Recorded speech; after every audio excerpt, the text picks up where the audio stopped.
Paralelogramın sahəsi. Nədir? Əvvəlcə baxaq görə paralelogram. Paralelogram qarşı tərəfləri paralel olan dördbucaqlı. Baxın, bax, buradan bir nöqtə qoyun çəkəndə bu hissəyə doğru gəldim. Sonra bunu ixtiyari qədər çəkdim. Baxaq buradan, bax, bu təpədən bura qədər 1, 2, 3 damadır. Deməli, bu sondakı, bax, bu təpədən aşağıya düşürüb, buradan da 3 dama qoyun və bunu çəkin. Onda tam paralel və bərabər tərəfləri almış olursunuz. Bu oldu paralelogram. Və dedik ki, paralelogramın qarşı tərəfləri paraleldir. Bu tərəflə bu tərəf paraleldir. Bu tərəflə də bu tərəf paraleldir. Qarşı tərəfləri paralel və bərabərdir. Yəni, bunların ölçüsü, məsələn, bu A-dır. A-dırsa, bu da B, B. İndi paralelogramın sahəsini necə tapırıq? Paralelogramın sahəsini tapmaq üçün yenidən bir paralelogram çəkirəm. Baxaq, 3. Yenə 3 dama getdikdir. Bu hissəyə də 3 dama gələk. Bu bizim paralelogramımız. Hündürlüyünü çəksək, hündürlük nə idi? Təpədən qarşı tərəfə endirilmiş perpendikulyar. Bu hündürlük burada düzbucaq əmələ gətirir. Bunun sahəsini tapmaq üçün, bax, biz burada alınan bu düzbucaqlı üçbucağı kəsib, gətirib qoyuruq bu hissəyə. Baxaq, bax, görürsünüz, katet elə 3 damadır. Burada da görürsünüz 3 dama. Buradan hündürlük 4 damadır və digərində də 4 damadır. Yəni, biz bu üçbucağı kəsdik buradan. Kəsib götürüb, gətirib bu hissəyə qoyduq. Bu yenə də hündürlükdür. Bu tərəf A ilə işarə eləsək, gətirdik, qoyduq, bu tərəfdə A oldu, bu tərəf B oldu. Biz bu düzbucaqlının sahəsini necə tapırıq?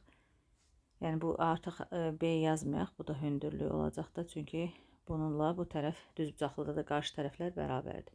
Düzbucaqlının sahəsini tapanda S bərabər olur A vurulsun H-a, yəni uzunluğunu N-ə vururduq. Həmin biz bir fiquru dəyişmədik ki, sadəcə bu hissəsini gətirib bu hissəyə qoyduq. Ona görə sahə dəyişməyəcək, eyni sahə olacaq. Onda düzbucaqlının sahəsini tapdıq ki, AH, yəni paralelogramın sahəsini tapmış olduq artıq. Deməli, paralelogramın sahəsi, bax, bunun bu hündürlüyünü də endirsəm, tərəf və bu tərəfə çəkilmiş hündürlük hasili. Bunu HA ilə indeksinə A yazaq ki, yəni A tərəfinə çəkilib. S bərabərdir A vurulsun HA, yəni A tərəfinə çəkilib. Digər hündürlüyünü də çəkə bilərik. Axı, digər tərəfi B-dir. Orada bir perpendikulyar çəksək, buradan perpendikulyar çəksək, bax, bu tərəfə də, bu da onun digər hündürlüyü olur. Burada da düzbucaq, bunu da HB ilə işarə edək. Yenə də sahə, tərəf, yəni B vurulsun onun o tərəfə çəkilmiş hündürlük HB-yə, tərəf və bu tərəfə çəkilmiş hündürlük hasilinə bərabər. Paralelogramın hündürlüyü, hətta bax, buradan da çəkə bilərik, bu təpədən də bura. Yəni, onda bu HA ilə bu eyni hündürlükdür. Bu təpəsindən də çəkə bilərik yenə hündürlük, çünki tərəfin uzantısına çəkmiş oluruq bunları. Və ya, bax, bu təpədən birini də çəkə bilərik belə. Yəni, hər təpədən qarşı tərəfə biz perpendikulyar çəkə bilərik. Bax, bu təpədən də bu qarşı tərəfə çəkə bilərik perpendikulyar. Yəni, bunlar sadəcə bərabər olurlar deyə 2 dənə fərqli hündürlük olur. Qalan hündürlüklər hamısı bir-birinə bərabərdirlər. Gəlin çalışmalarına baxaq. Bir də qeyd edək, romb nədir? Romb isə bütün tərəfləri bərabər olan paralelogramdır. Yəni, artıq paralelogramın tərəfləri bərabər olsa hamısı, çünki orada qarşı tərəflər fərqli idi də, AB idi.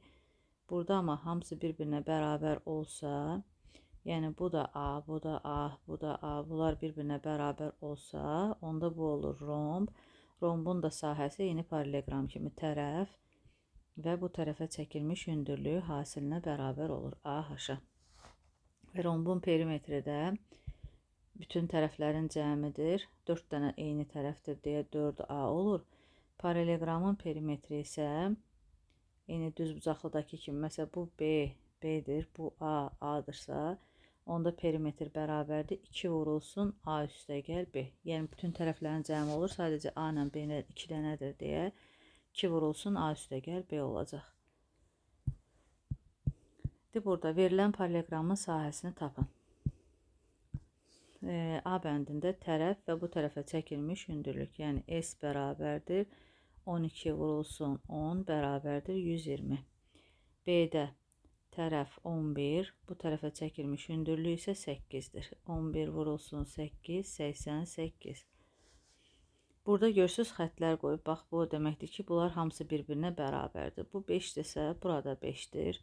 Onda tərəf 5, hündürlük isə 4-dür. Yəni 4 vurulsun 5, 20. Digərdə, bax, elə ki, körbucaqlı üçbucağın hündürlüyü kimidir, xaricdədir də. Bu hündürlük, burada da görürsünüz, yenə də bərabər xətlər qoyub ki, deməli bu rombdur. Onda bura 18, tərəf 18, ona çəkilmiş hündürlük isə 15-dir. Yəni 18 vurulsun 15, o da bərabərdir 270. Yenə bu şəkildə rombdur. Ona görə bu tərəf də 6-dır. Tərəf və ona çəkilmiş hündürlük. Yəni 6 vurulsun 4 bərabərdir 24. Bu da hündürlükdür. Bunu belə köçürsək də görürsünüz eyni olur da. Deməli hündürlük 5, tərəf 12. Onda 12 vurulsun 5 bərabərdir 60. Burada yenə görürsünüz xətlər qoyub ki, bu rombdur. Hamısı bərabərdir. Demək burada 8-dir. Yenə tərəf bu tərəfə çəkilmiş hündürlük. Yəni 5 vurulsun 8 bərabərdir 40.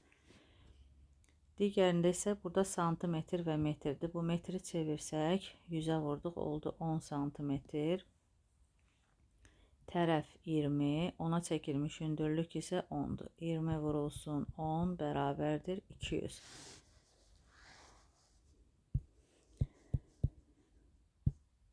İkincidə, hər paralleqramın sahəsi altında verilib. İndi isə sahə verilib. Buna hündürlüyə işarə edək H. Yəni 6 vurulsun H bərabər olmalıdır 30-a. Onda H bərabər 30-u böldük 6-ya 5. Qarşı tərəflər bərabərdir. Onda burada 20 olacaq. Tərəf, bunu da H ilə işarə edək. 20 vurulsun H bərabərdir. Bu həm də millimetrdir deyə gəlin bunu çevirək. Santimetrə 2 santimetr, yəni 2 vurulsun H bərabər olacaq 5-ə. H da bərabərdir 2,5.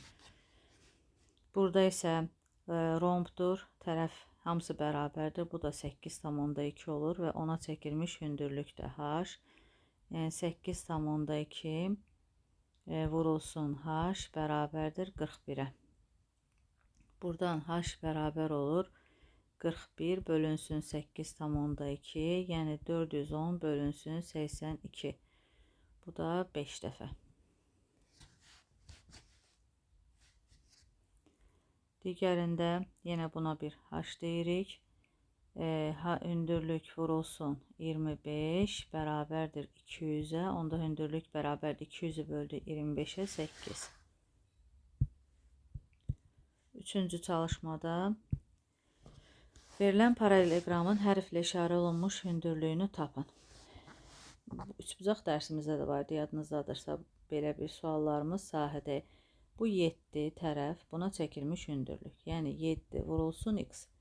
Digər tərəfdən sahəni tapıram ki, bu tərəf 7, ona çəkilmiş hündürlük 5. Buradan alırıq x bərabərdir 5-ə. B bəndində yenə tərəf 8, bu tərəfə çəkilmiş hündürlük 3. 8 vurulsun 3 bərabərdir. Digər tərəf 4, ona çəkilmiş hündürlük isə h-dır. Yəni 4 vurulsun h. Bunların hər biri ilə biz sahəni tapmış oluruq da. Sahə də dəyişməyəcək, eyni sahə. Ona görə bərabərləşdirə bilirik. Buradan da h bərabər olur 24 bölünsün 4, 6.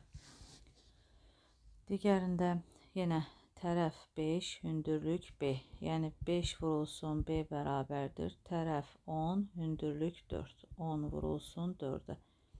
B bərabərdir 40 bölünsün 5, o da 8.